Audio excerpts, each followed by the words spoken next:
Good morning, everyone, and welcome to the third in our continuing Thought Leader Series webinar. People are just logging on now. I'm going to be going through some just introductory comments, but we're expecting a great session. You know, as the title suggests, today we'll be talking about the evolving crisis, part 3, the great shift. As usual, we have a lot of content and we have an hour, so I'm just going to jump right into it.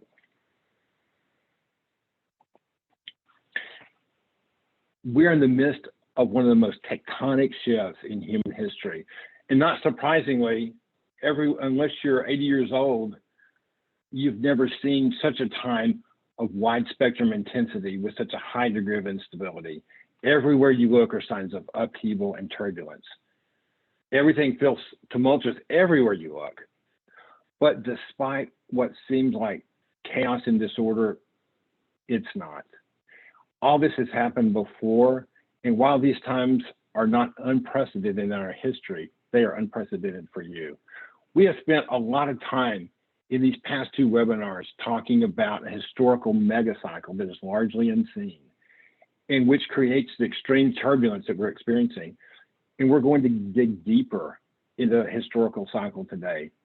It's important to know all we can about this because we are living in and running businesses in an environment that offers more incredible opportunities than we've ever encountered, while at the same time we're traversing one of the most volatile and threat-filled environments we've ever experienced.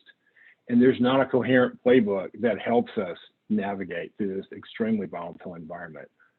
As you can see on this slide, there are tectonic plates that are pressing against each other, and that fissure that we see right there, it probably plays out most in our environment now in our political system. You can see the 2 ideologies pushing against each other with equal force. That fissure in the middle contains a lot of intensity. It carries both destruction and transformation, which we're going to see played out and which we're going to talk about in this webinar. But before we jump into all of this, let's take a step back and talk about the Thought Leader series. This is part 3 of a continuum of learning. We started this in March, and we had our second webinar in May, and it is a continuum of learning. So we'll talk about subjects that are common subjects that span all these webinars, and we'll bring up different topics every time. And so the theme about this is, as thought leaders, we look beyond conventional wisdom. It's important to know when to follow conventional wisdom and when following conventional wisdom will lead you right over a cliff. And we're going to talk about examples of both those during the webinar.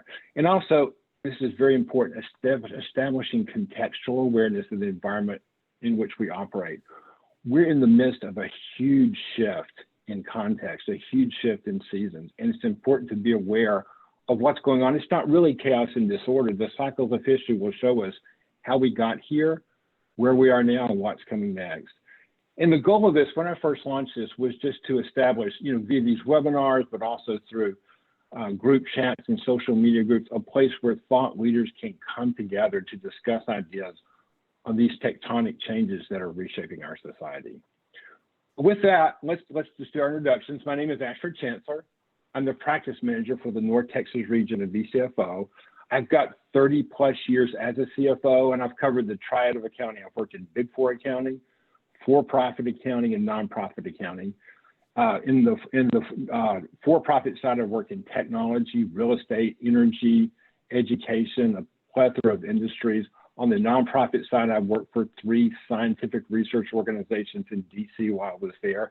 I've been a consultant for 6 years with vcfo. And vcfo itself is a financial services consulting firm. We offer fractional CFO, controller, HR, and recruiting solutions to small to medium-sized businesses. As you can see, we're celebrating our 25th year.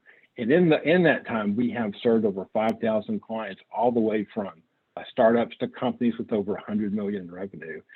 And we have offices in Austin, Dallas, Houston, and Denver. And with that, I'd like to my co-presenter to introduce himself. Jim Savage carries just such incredible knowledge, insight, experience, and wisdom. He brings a lot to this webinar series. And the great thing I enjoy about Jim is that every time I talk to him, I learn something important. Jim? Well, thanks, Ashford. I appreciate that intro, and I'll pay you later. And it's a real pleasure to be here today and back again on this series. Yeah, my name is Jim Savage. I am the CEO of Kingsbrae Global, and we are a Dallas-based brand awareness, communications, and risk and reputation management consulting firm, serving clients from small, medium-sized enterprises up to large corporates. So it's a real pleasure to be here today. I started out life as an economist, then when it was in various finance and marketing roles with Verizon and Philips Electronics, worked with the Federal Reserve System for several years and with the Canadian government. And so like everybody on this call, we have lived through these tumultuous times, and hopefully today we'll get some great insight from some of the best out there and some of the research that's taken place on the trends, that these macro level trends, and more importantly, the impact they'll have on our businesses going forward. Thank you, Jim. So let's talk about the storyline. Each of the Thought Leader Series webinars has the same storyline. It's broken down into three parts. The part one is establishing a contextual framework in terms of historical cycles. And we are in, is to nobody's surprise, we are in a very intense crisis that's going to get more intense. And so part two talks about business strategies that will allow your company to navigate this period of instability. And then part three, on the positive side, we have some technology and some innovations, such as 3D printing, quantum computers, artificial intelligence, synthetic biology, things that once they make their full presence known in society are going to change the very fabric of reality. That's where we're headed. And so when we get through this incredibly intense period, there are better things on the other side. We're not going to talk much about technology in this webinar because it's going to be full of business strategies, but I did speak to it in some detail in the second webinar. Now, in both the previous webinars, both the March and the May webinars were recorded. They're on our website. You will get links to them as well as this one in the follow-up email to this webinar. And so if you want to go deeper into the historical cycles, I do a much deeper dive into them in the first webinar. And so with that, let's talk about a little bit more detail about what this webinar contains. We're going to look at historical cycles again, as we have in the first two webinars, but with more focus on the crisis now. We're going to look at the blueprint of the crisis, the milestones. We're going to see how deep we are into it, and we're going to see what's yet to come. And then we're going to talk about enterprise sustainability and adaptability. So this is in a time of extreme turbulence and instability. We're bringing in tools during this whole continuum of learning that help you navigate through this. And then today we're going to talk about corporate management. Actually, Jim's going to talk about corporate management readiness.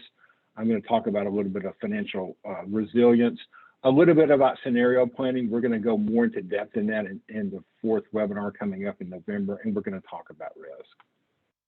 And there's a lot of words on this slide. Basically, I just wanted to give you an example of the body of work that we've covered in the first two webinars. There's a lot of interesting things that we've covered around situational awareness, corporate readiness, historical cycles, resource allocation, reputational risk, leadership styles, sustainability. So those are contained in the first two webinars that we've got recorded and that are on vcfo.com. And we'll continue to add to that. Plus, there's been several blogs that have been done. So with all that, let's actually get into the body of this webinar. And part one is to review historical cycles. We're going to look at two today, the fourth turning, and then Ray Dalio's 6 stages of the internal cycle. And for those that have been with me during the first two webinars, we're not going to go as deep into them today as we have done before. But these actually are the touchstones of the webinars, because it all revolves around awareness of historical cycles. So I'm going to spend about 10 minutes talking about them, because there's a lot of people here today who've never heard this. And then we'll dive deeper into the other topics. So with that, let's look at the first model, the fourth turning. This is a book that was published in the late 90s, and it says an American prophecy, what the cycles of history tell us about America's next rendezvous with destiny. For those of you that know me, I'm a voracious reader and I read a lot about history. When I read this book, it established a contextual framework that allowed me to understand the cycles of history and all that had gone on before and what was to come. And it put it in such a way that it gave me contextual awareness. And because of that, this turbulence that we've been feeling over the last few years, I have expected this crisis for over 20 years. I knew it was coming. I didn't know the facts of how it was all going to develop, but I knew how intense it was going to be, the destructive energy it would carry, but also the transformational energy that would come out of it. And so it was an enormous revelation for me. And let's go into what these authors talk about in the four turnings. And as you can see, they talk about four turnings or seasons that occur sequentially over time, just like the four seasons of winter, spring, summer, and fall. There's the first turning called the high. Each of these lasts 20 to 25 years. The second turning is the awakening. The third turning is the unraveling. And the fourth turning is the crisis. These dates over here to the right are the latest it's the latest time a turning happened. And this together, the authors call this a saeculum. And saeculum is a word for a natural century or a human lifetime. And if you live the length of a normal human lifetime, you're going to see each or all are parts of these turnings.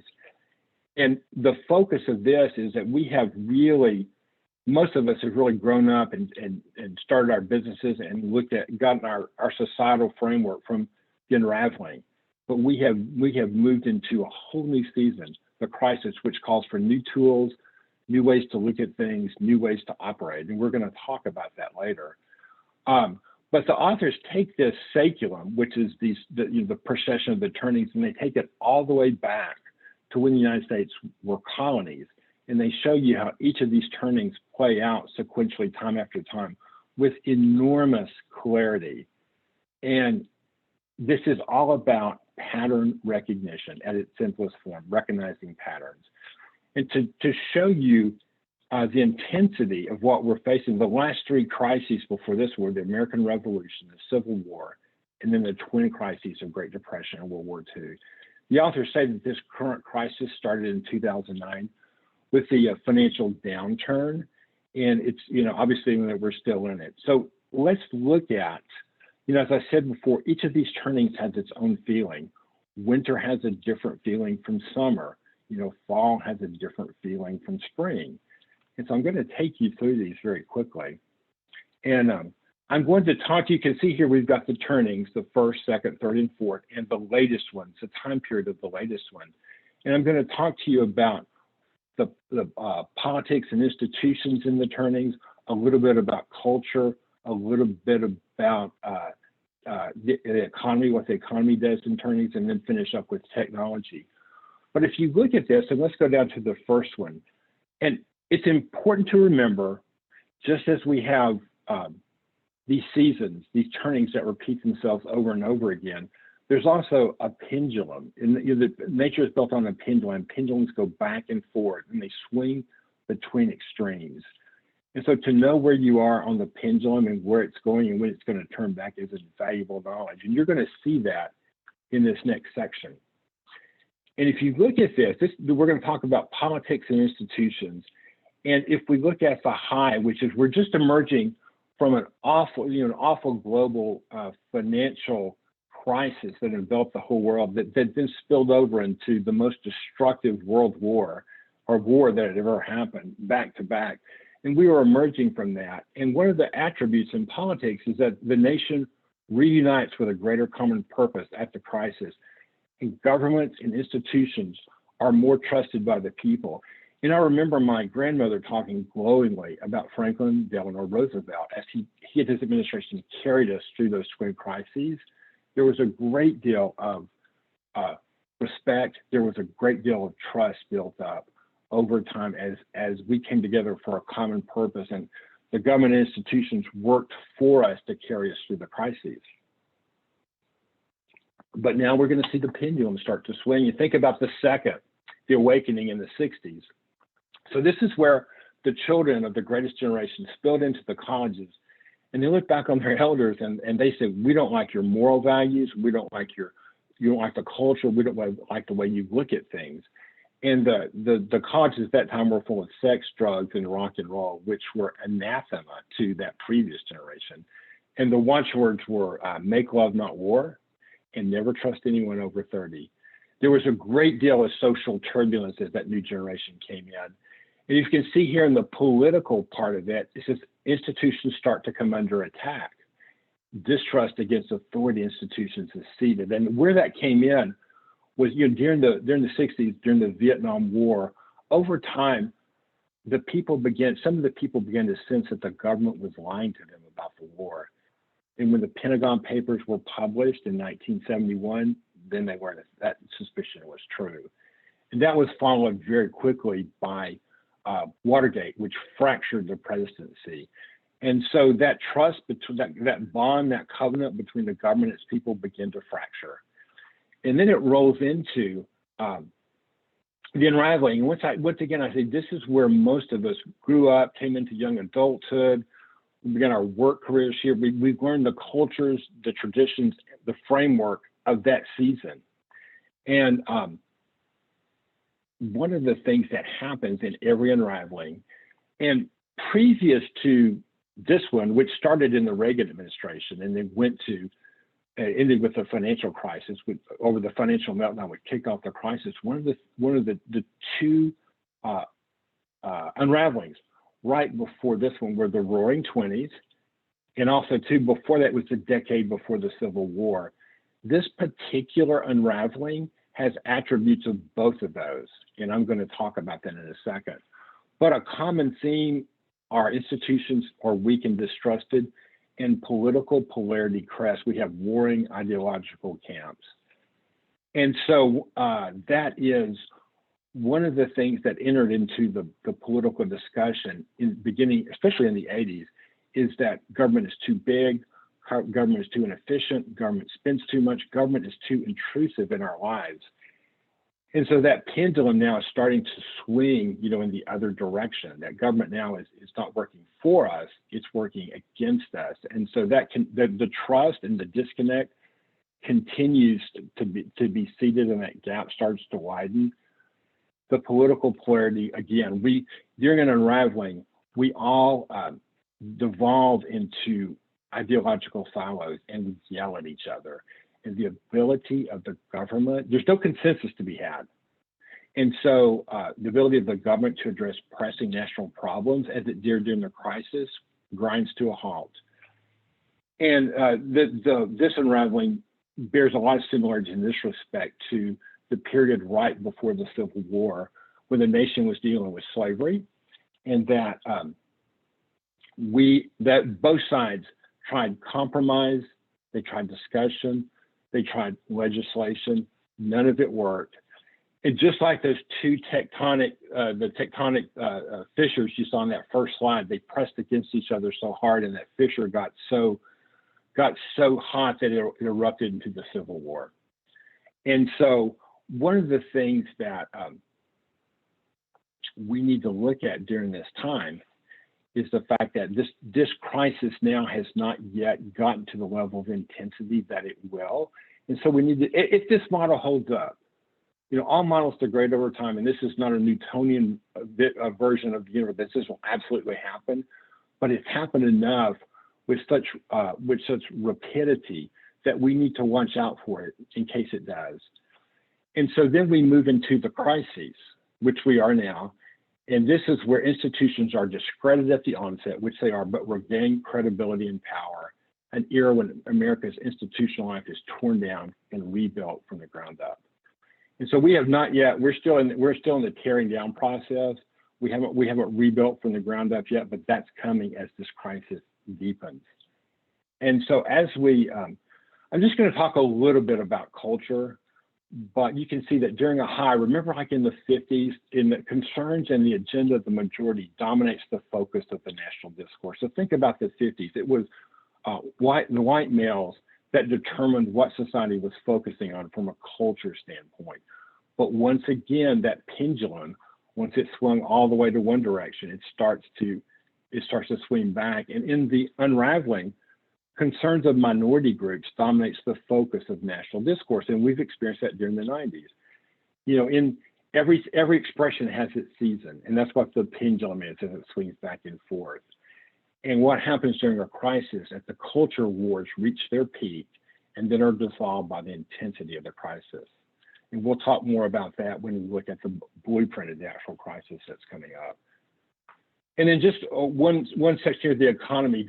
During a high, think about during the 50s, we were in the middle of an awful depression that had the nation on its back. The war erupted. We built enormous productive capability in a very short period of time. And that set the building blocks for decades of prosperity. The 50s, the 60s, the 70s, the 80s, the 90s were very prosperous for us, and the building blocks of a stronger economy are in place. If you're a history buff, if you read the book called The 50s by David Halberstam, it talks about what happened in the 50s. I know a lot about history, but when I read that book, it really opened my eyes to what a powerful decade that was. But my final point here also, economic booms, but with destructive underpinnings. And so during an unraveling, there's always there are frequently long economic booms. But if we take us back to the 20s, think about the roaring 20s. It was the time of the flappers, it was the time of the speakeasies. The stock market was booming. There were many investors, new investors pouring into the market. All that money made the stock market come unhinged from its actual valuation. In October 28th of 1929, called Black Monday, the stock market collapsed without warning. Within 2 days, it had lost 25% of its value. By the time 2 more weeks had elapsed, it had lost another 25%, lost half its value in a little over 2 weeks. It took 25 years to recover that. We do in this current unraveling, we've had a long economic boom, and we have some really good building blocks, but we do have some destructive underpinnings that we're going to talk about later. And then obviously in a crisis, significant resources are expended to resolve the crisis. And that's just obvious. What we spent in World War II, what we spent in the Civil War, what we spent in the American Revolution, what we've had to do now just with the pandemic. And we're going to actually see the actual effects of that in another slide in a bit. One final thing that's not on this slide is it's a technology piece. And during an unraveling, there's always a technology that comes about that makes the nation feel closer together, brings them more interconnectedness. Obviously, in unraveling, it was social media. During the roaring 20s, it was the advent of the phone, the radio, and the car, connecting society in ways that hadn't before. And then before that, in the couple of decades before the Civil War, with the intercontinental railroads and the telegraph. And so that brings you a picture, just a very, very, like the Cliff Notes of the Cliff Note picture of how these seasons evolved and how now, we have all grown up in the unraveling. We're now in a crisis. And this is a new season for us. And I had a really good friend in the 90s, and we would call each other and have long philosophical discussions. And he called me one day and he said, "Have you read this book called The Seasons of a Man's Life?" And I said, "No, I haven't." And he said, "Well, you need to read it, because these seasons come to all men, and it's best not to stumble into a season not knowing what it's going to hold for you."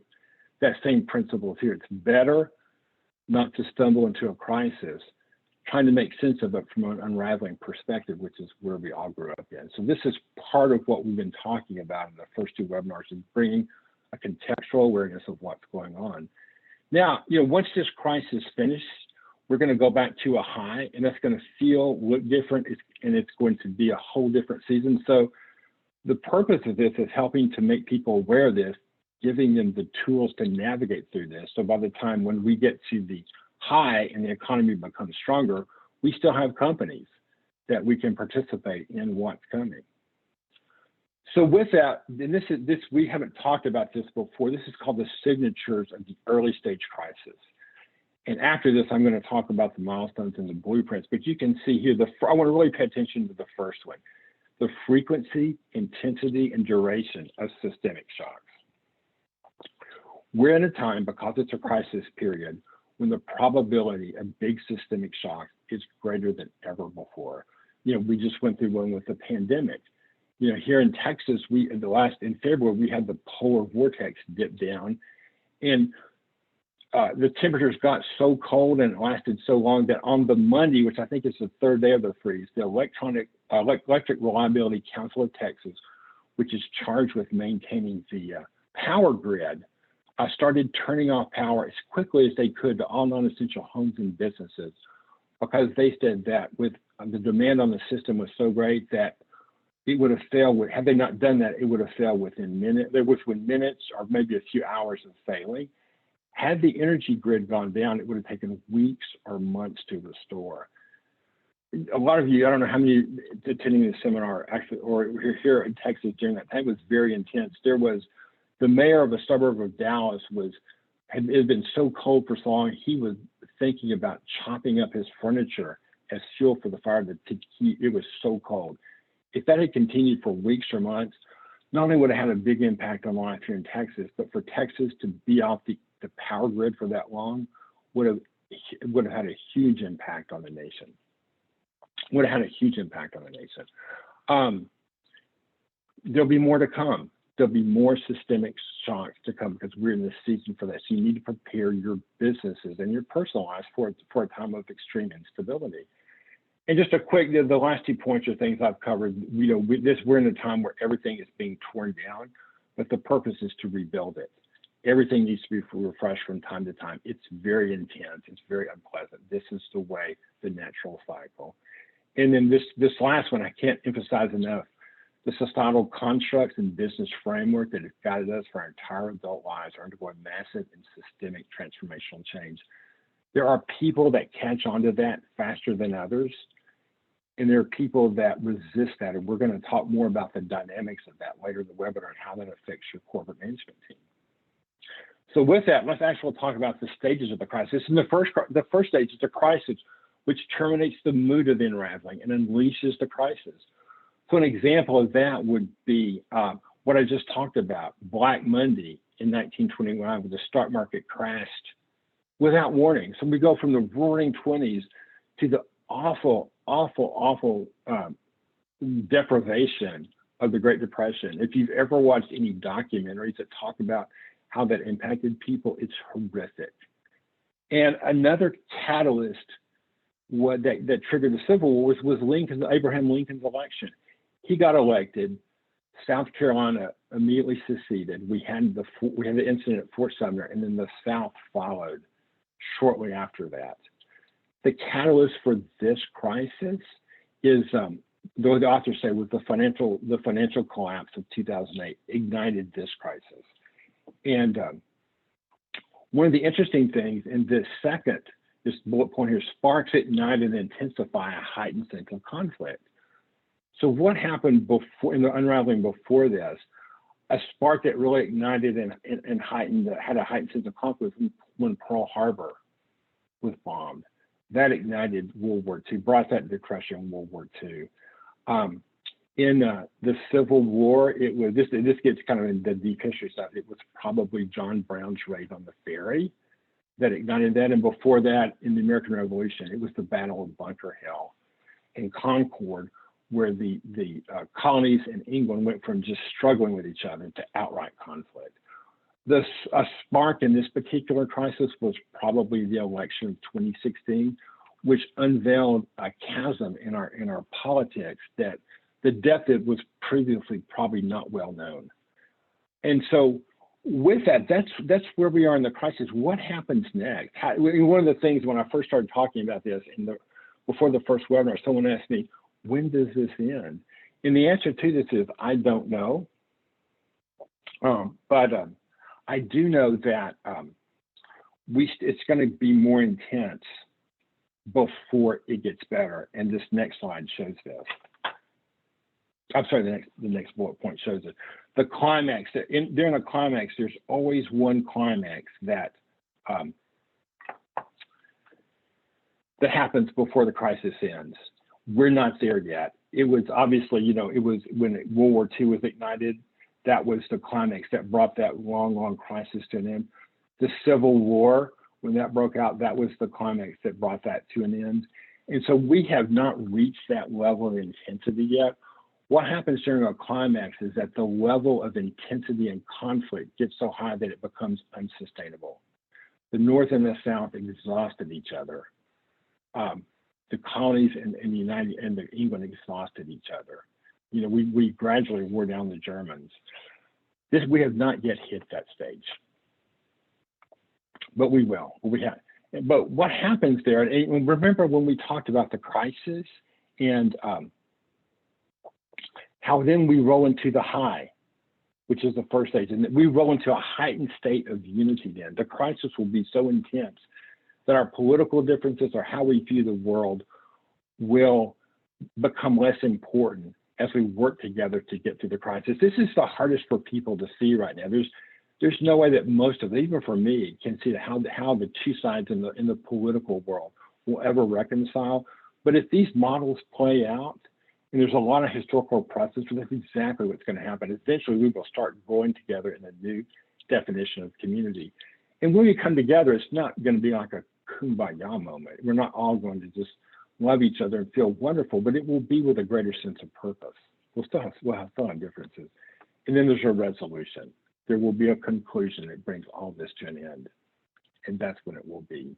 That's when it will be done. So those are the milestones or the blueprint of the crisis, just to give you an idea of where we are in it and where it might end. So with this, even though there's a lot of gloom in that, what the authors say is 4 turnings have eventually become founding moments in America's history, refreshing and redefining the national identity. And so if you think about this, after the American Revolution, a nation was formed with democratic principles in its founding documents. After after the Civil War, we reaffirmed the principle that all people are created equal. And after World War II, America stepped onto the stage of nations as a superpower nation, which 2 decades before was completely inconceivable. So there will be something that comes out of this that is a founding moment for us. With that, I'm going to take you, we don't want to base this whole thing just on one book. And there's another thing called Ray Dalio's 6-stage internal cycle. Don't know if you know it. You don't rate who Dalio is. He's an incredible thought leader. He's the co-investment manager of Bridgewater Associates, which is the world's largest hedge fund. And he, if you're not connected with him on LinkedIn, you should. He has a lot of great insights. He's writing a book called The Changing World Order: Why Nations Succeed and Fail. And I'm just going to read the tagline from this, but it's very good. It says, the changing world order examines history's most turbulent economies and political periods to reveal why the times ahead will likely be radically different from those we've experienced in our lifetimes. Once again, why the times ahead will be radically different from those we experienced in our lifetimes. That's the stage going from the unraveling to the turning. They're radically different. We cannot, in our own internal planning and the way we look at things, we can't look at what happened over the last 30 years as the blueprint, what's going on in the future. It's like driving into the future, looking in the rearview mirror. So I'm going to take you through this very quickly. There's a lot of words on here. And there's a dashboard actually in this next slide that makes this more sense. But stage 1 is when the new order begins and the new leadership consolidates power, which leads to resource allocation and government bureaucracies are rebuilt and refined. This is really the high. We've come through the crisis. We've got more trust in institutions. We're rebuilding it. Leads to stage 3, there's peace and prosperity. This is like the decades of 50s, 60s, 70s, 80s, and 90s, peace and prosperity, which leads to stage 4, there are great excesses in spending and debt and widening of wealth and political gaps.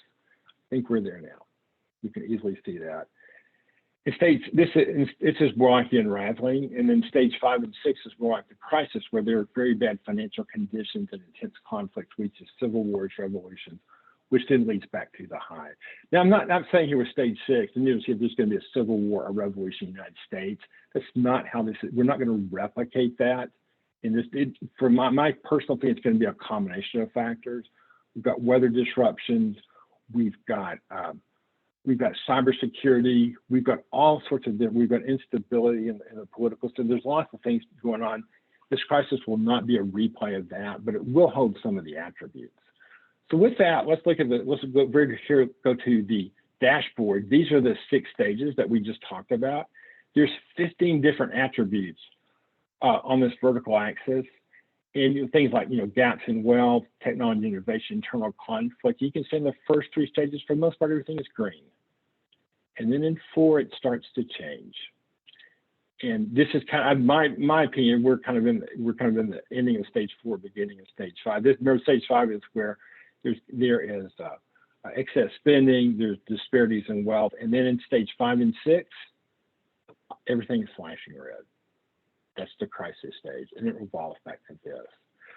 So that's another model that helps to confirm the pattern recognition that we see in the 4th turning. So what does this look like? If everything is flashing red, let's do an environmental scan. We do have economic, social, cultural, technology, environmental, and political distress. All signs are flashing red at this moment. So with that, we set that stage.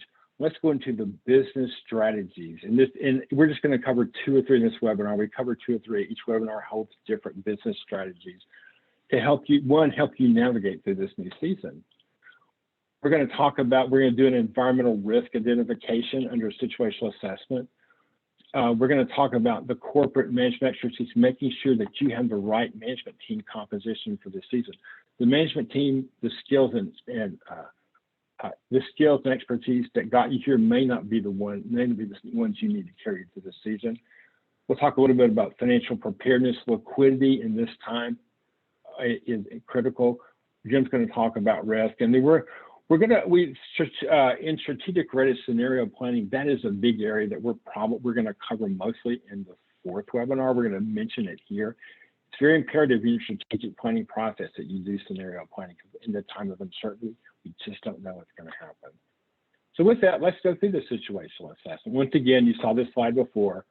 There's a lot of distress everywhere you look. And if the headlines say, gosh, signs of an economic boom are everywhere. Stock market valuations, all-time high, home prices are surging. Economists are predicting a healthy growth for foreseeable future. Supply chain issues are worked out. What could possibly go wrong? Well, if you look at this, this is a, I'm going to turn on my highlighter, or hold on, my highlighter here. This is a slide of the, just a second, right here. This is the slide that shows the Federal Reserve's balance sheet. And it goes from 2007 over here in the left-hand corner all the way over here to the current day in 2008. And you can see that it was very stable until the 2008 financial crisis. And then when the financial markets collapsed, the Fed had to inject a lot of money into the economy to keep everything from financial markets from locking up. They injected a bunch of money into the economy, and the Federal Reserve's balance sheet doubled to $2 trillion, and people were freaking out that it doubled. The plan was over time to do what they called quantitative easing, whereas the Fed gradually began to withdraw money from the money supply, and the intent was to take this down. Instead, over time, it actually doubled to $4 trillion. And then when the pandemic hit, we had to employ the same strategy, and then once again, it's almost straight line up to $7 trillion. So it has increased by 600% over this time. So what does that mean to us? If you look at this, this is a really busy chart. You saw it in the last webinar. Let's just ignore this down here and focus on, this is the total public debt versus GDP. So you can see here that we have a line that this is GDP. And so from 1995 to 2010, it was comfortably ahead of the debt levels. But in the last decade, it started to catch up. And then the pandemic hit, GDP plunged to 19.5 trillion and debt soared to 27 trillion. All of a sudden, within 18 months' time, we had a $7.5 trillion negative net worth. Obviously, GDP is going to rebound. That gap is going to narrow, but this trend is probably not going to reverse. And our ability to consistently add money to the economy is probably not a strategy we're going to be able to pull off forever. And you know, we've had a long economic boom, which is part of the unraveling, but it has been funded to a certain extent by the Fed creating money to put it in the economy. So with that, let's talk about corporate readiness. I'm going to talk about one or two things, and then we're going to bring Jim in. I'm sorry, this is Jim. This is your slide. Sorry about that. Right. Thanks. Thanks, Ashford. Yeah, a word about corporate readiness. So, given this context, what do we do? How as businesses do we react? So in the last webinar, I should say, we looked at different frameworks that, would ways you can more proactively interpret risk in this wider context in your business life, and we looked at the pestle model and SWOT and those kinds of things. Today we're going to look at culture, as Ashford mentioned earlier, the things that helped us build our businesses, the way we think, the way we react to things may leave us sometimes a little ill prepared for the environment as it is now, and how to react most effectively. So when we look at the world we're in, the VUCA world, and it's a B school, very popular way of interpreting. We're in a very volatile, uncertain, complex, ambiguous environment, and we certainly are. We see it every day, but we don't tend to look at it in the way we are looking at it in, say, this series, at these macro, long-term tectonic shifts. We have to live with the noise every day. So, it's easy to say, well, we've always lived in a volatile, uncertain, complex, ambiguous world. The historian John Meacham has a great little exercise that he pulls, where he says, well, look at where we are right now, 2021. Everything seems like it's in turmoil. Well, look back, 2011. Financial crisis, 2001, 9/11, 1991, fall of the Soviet Union, 1981, the president was shot and inflation was at 20%, 1971, Vietnam, wage and price controls, 1961, the rise of the Berlin Wall. Has it always been like that? Has it always been crazy? Up to a point, yes, but all these events take place within these wider arcs, and how we respond, as Ashford set the stage here, the cycles are discernibly different. So the behaviors and ways we react, and we certainly see it in economic behavior, are substantially different. So if we go to the next slide, if we can go to the next slide. There. Yep, for some reason. There we go. Right.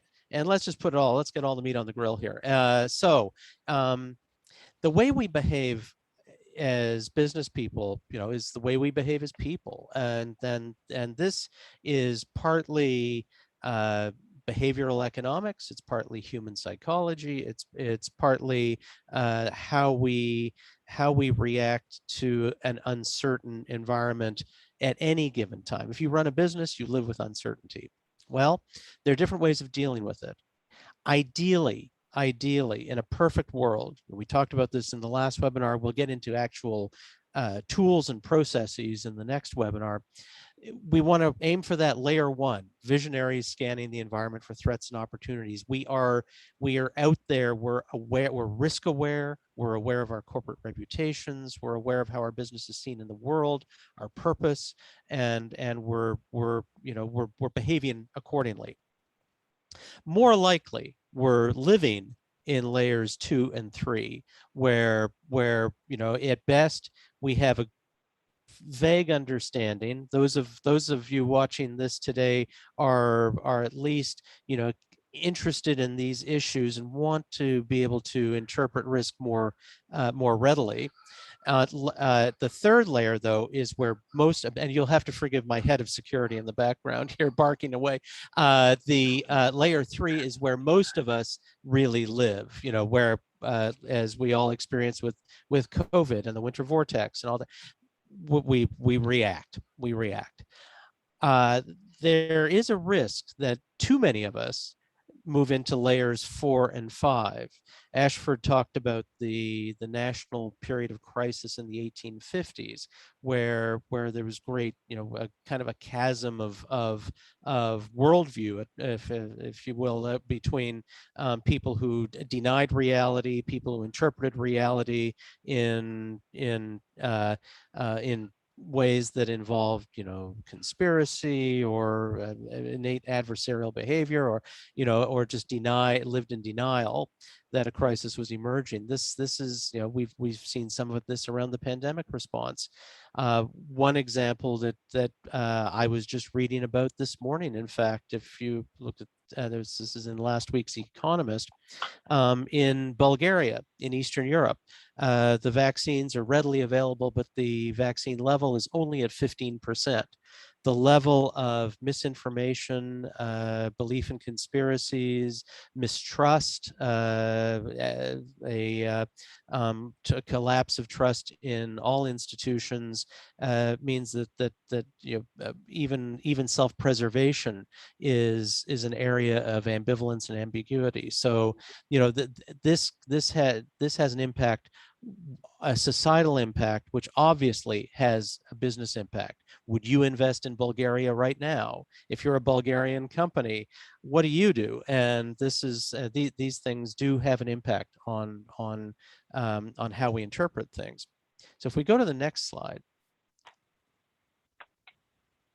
we can get to that next slide.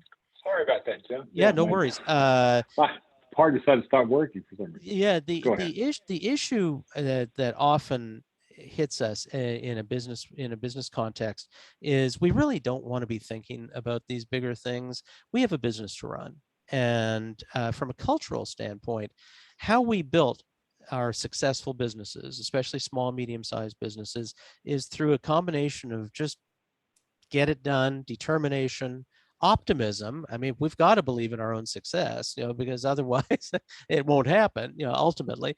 The human qualities that have built our businesses, that have enabled us to push ahead, say next year's going to be better, next year's going to be better, or at the very least, I've got everything I need to get through this year and to make things happen next year.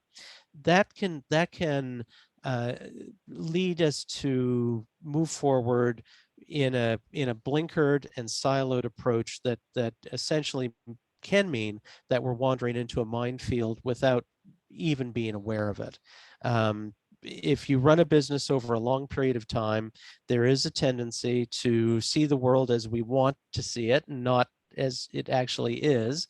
If more entrepreneurial mindset, by definition, it means that we're not big on delving into micro levels of analysis. We see governmental institutions and big corporations that have analysis paralysis. And look, we live the way we live because we don't want to live that way, and we're accustomed to uncertainty. So everything's uncertain. But that means we can underestimate risk. Risk is not the same as uncertainty. Risk is tangible threats that could be facing us that we may not be aware of. So if we go to the next slide, there are essentially cultural attributes that really can help within the organization build a risk-aware culture. Obviously, the biggest thing as business leaders is the people you have around you. Really, we hire people for specific tasks, but having kind of big picture macro level thinkers on board is important. I mean, we're talking about the ultimate unicorn here. There's somebody who can do both, but worth the quest, in that someone who is macro aware and micro skilled is ultimately the kind of people who can help you get through a crisis. Having that right team is absolutely vital. The other aspect, which is very hard for most businesses, is willingness to change. I've done what I've done successfully for 5, 10, 15, 20, 25 years. We've all heard of founder syndrome, my way or the highway. These are real cultural considerations in businesses, and an aversion to change can be even at the best of times, can be a brake on growth. During a crisis, it can destroy companies. And another one that is not always, people don't always want to do, is listen to the culture. We're in a time of massive change, as we've been talking about. That includes many, many issues around diversity, around equity, around inclusion, around generational shifts, around multicultural shifts. it is easy to dismiss all this as just noise, as political correctness, as stuff that I don't need to be bothered with in my business. That would be the wrong response to these massive cultural changes. You don't want to get on the right side of the culture, or you get on the wrong side of the culture, no matter what it is your business is about. You will pay a price in the long run. Essentially, it goes to the entire thesis of what we're talking about here. We can't live in denial of historical trends. And that is essentially why businesses don't react this way. We don't listen. We hire people we like and who are loyal to us more so than necessarily the people that are maybe the ones who challenge us to move in the right direction. Any business has a task at hand mindset. We have to, but sometimes that comes with neglect of macro trends, and then it's me against the culture and not me moving with the culture towards greater business success. So with that, if we go to the next slide, I'm going to hand it back over to Ashford, who will mention some of the immediate tools that can help organizations interpret these bigger issues in a cultural context.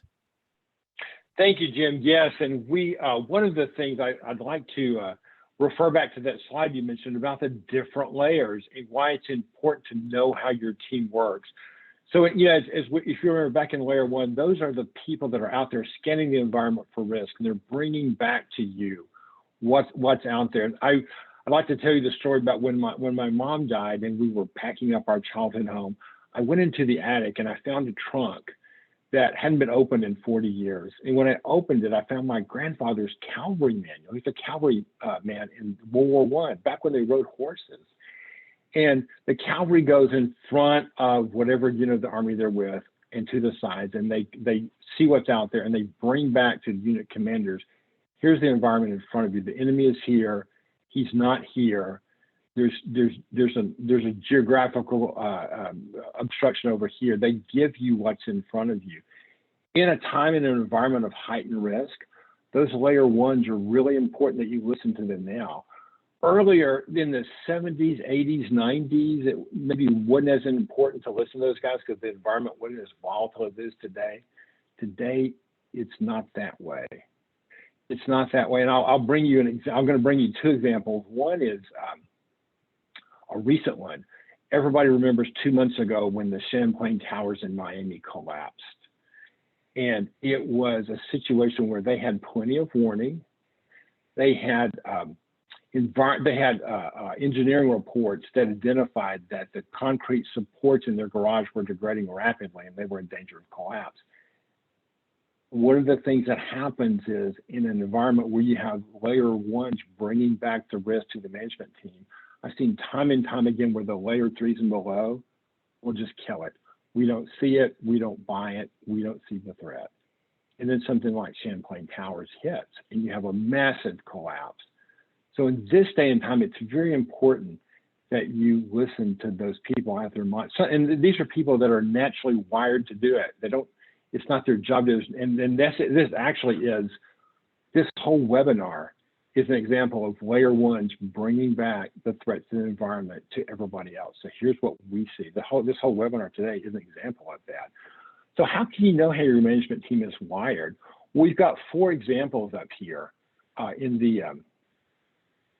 we've got personalities, culture index, DISC, Myers-Briggs. There's many other ones. This is just 4.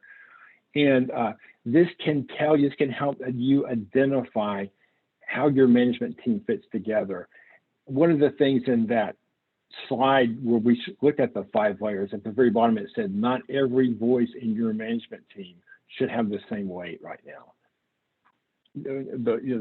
Every person on a management team has their value, but it's at different times you need to listen to them. So you can get it through these types of personality assessments or others.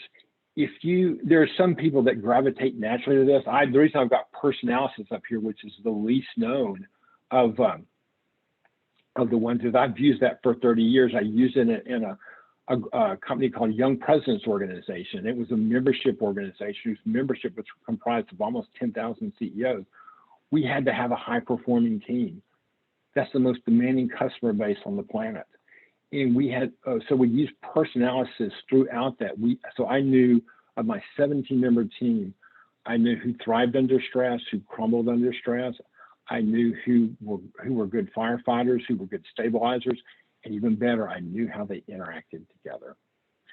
You need to have that extra dimension. If you choose not to do that, you're leaving yourself a huge blind spot in this threat-filled environment.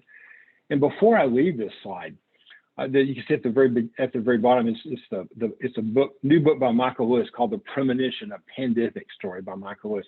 He's the author of The Big Short.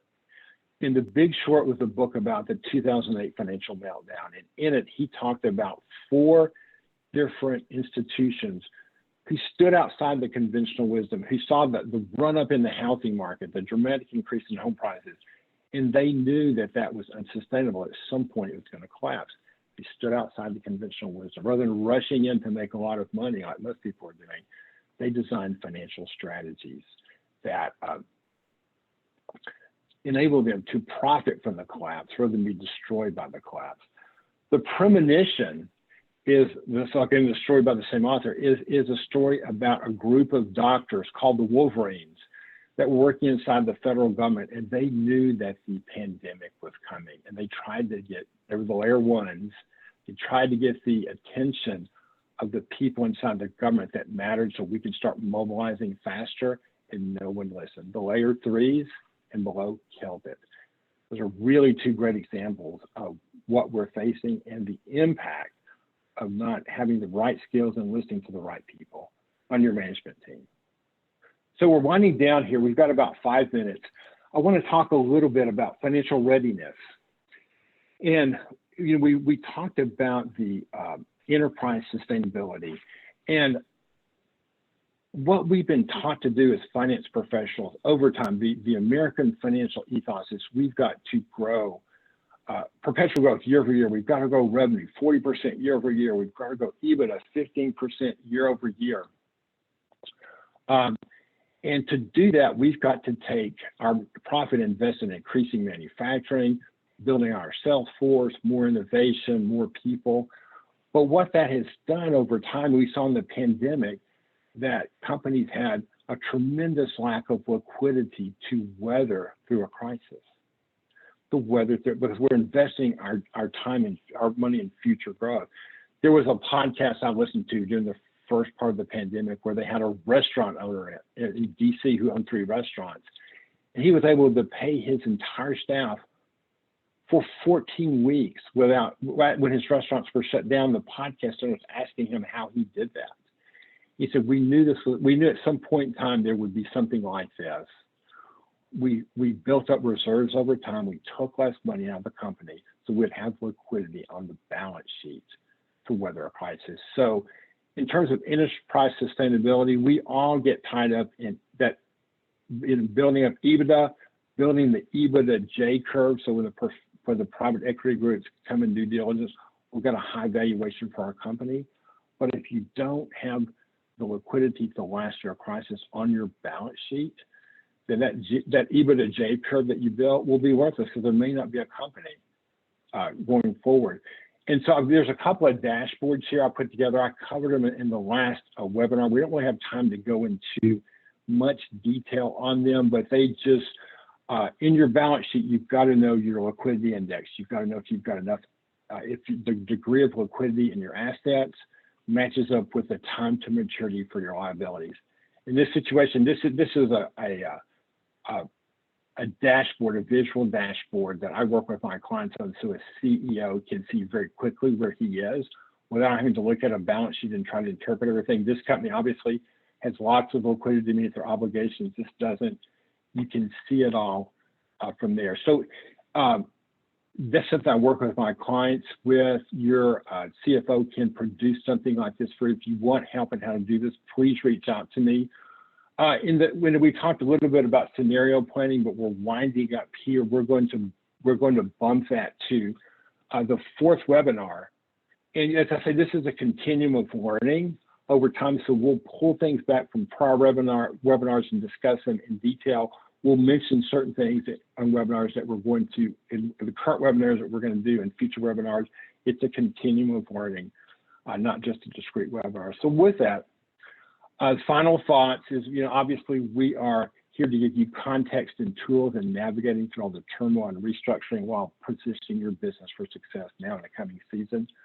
Our next webinar will be in November. Date to be determined. We'll hope you'll enjoy us for this. Thank you so much, everyone, and we'll see you soon. Goodbye.